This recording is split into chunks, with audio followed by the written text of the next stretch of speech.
insanlar ben deyərəm ki, bu dəqiqə hamıdan qabaqdadır. Və bu ilə biz hamımız fəxr edirik.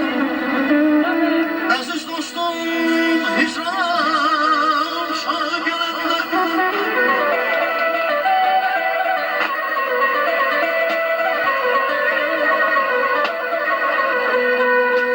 Əziz dostum,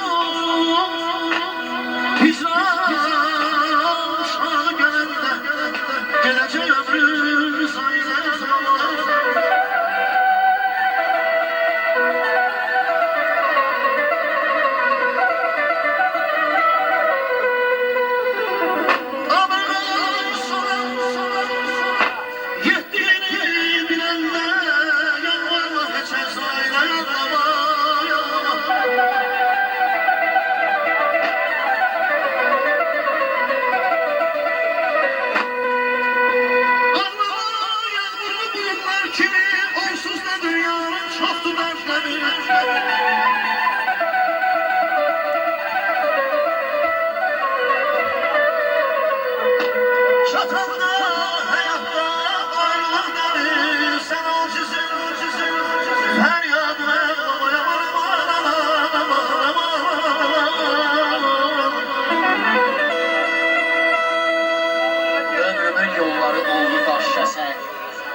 Azdan kömək gördüm, çoxdan da kələk.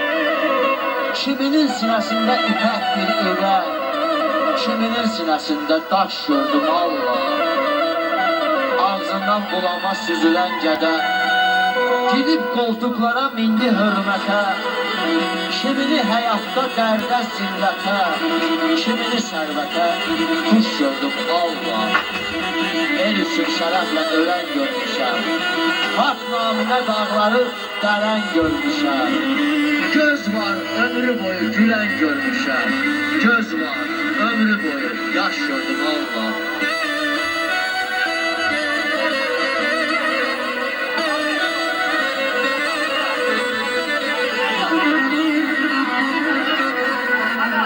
Əziz dostum, hicran